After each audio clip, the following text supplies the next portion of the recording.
Distinguished guests, dear participants, ladies and gentlemen, peace has always been the ultimate objective that every generation in our history tried to achieve. The reason for that is the simple and at the same time very rational one. There is no progress without peace. It's a precondition for societal development in every possible sphere that we can think of. One does not have to be extremely clever to realize this. However, we are still witnessing an extensive level of ignorance of this fact, and the peace is being deteriorated in various regions in the world. Religious and ethnic identities are being constantly abused so that they can be represented in antagonistic fashion and will serve the purpose of creating hatred and further division among the people. Dear guests, let me remind you that the same place where we are standing right now is a result of a hard work that was directed towards reaching the goal of establishing peace at the global level. Today, that is 24 October, has been celebrated as United Nations Day since 1948. We would like to welcome you all on the United Nations Day. Starting with the League of Nations,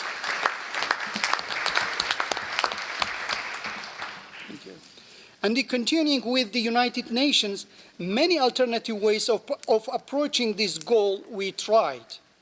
The United Nations is still the center to which all the efforts of the international community are directed in order to find solutions to the pressing problems at the international level. However, after a long time of experience, it became clear that peace couldn't be achieved if it is only promoted from above. The basis for establishing peace must be among the people themselves. Therefore, the role of civil society started to be regarded as a crucial element in this effort. The fact that today you are convening here at the United Nations in Geneva is thanks to the leaders of this institution of global governance who realized the potential of civil society to contribute to the promotion of peace at the international level.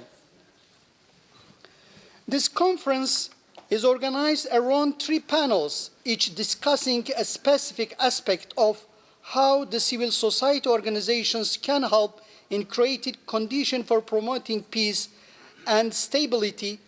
One pressing problem that we are witnessing nowadays is the extensive use of religions and religious identities as political tools in the hands of those whose aim is to destabilize whole region. The aim of this conference is to discuss possible solutions to this problem and to provide alternatives of how the real religious values themselves may be incorporated in these solutions. In other words, the message that we want to send from here is that religion shouldn't be seen as a cause of the problem, but rather as a solution to it. Related to that, we want to point to the fact that the civil society in the form of religious network organizations has the primary role in realizing this. Media and its relation to peace building is yet another aspect of this conference. Media's role is disseminating information is extremely important in the globalized world that we are living in.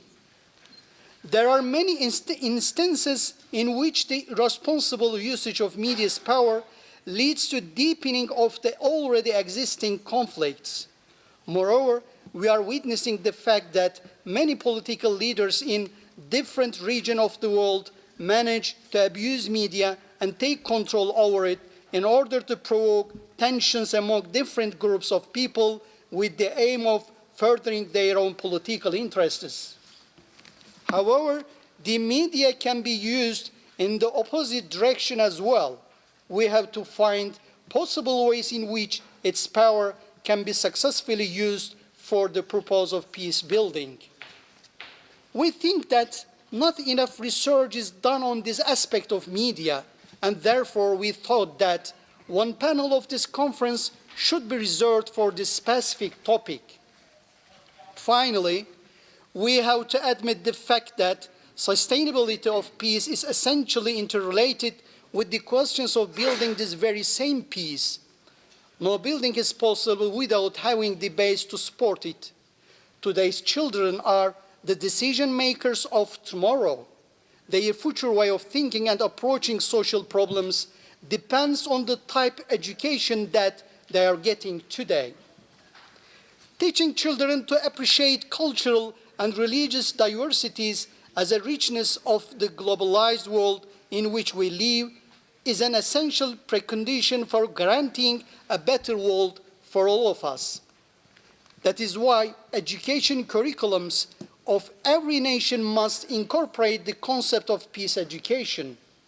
From here, we would like to send a message to all education workers around the world to teach the children about peace, because, as I said at the beginning of my speech, peace is the precondition for any kind of social development, and education is nothing else but a tool for achieving this social development.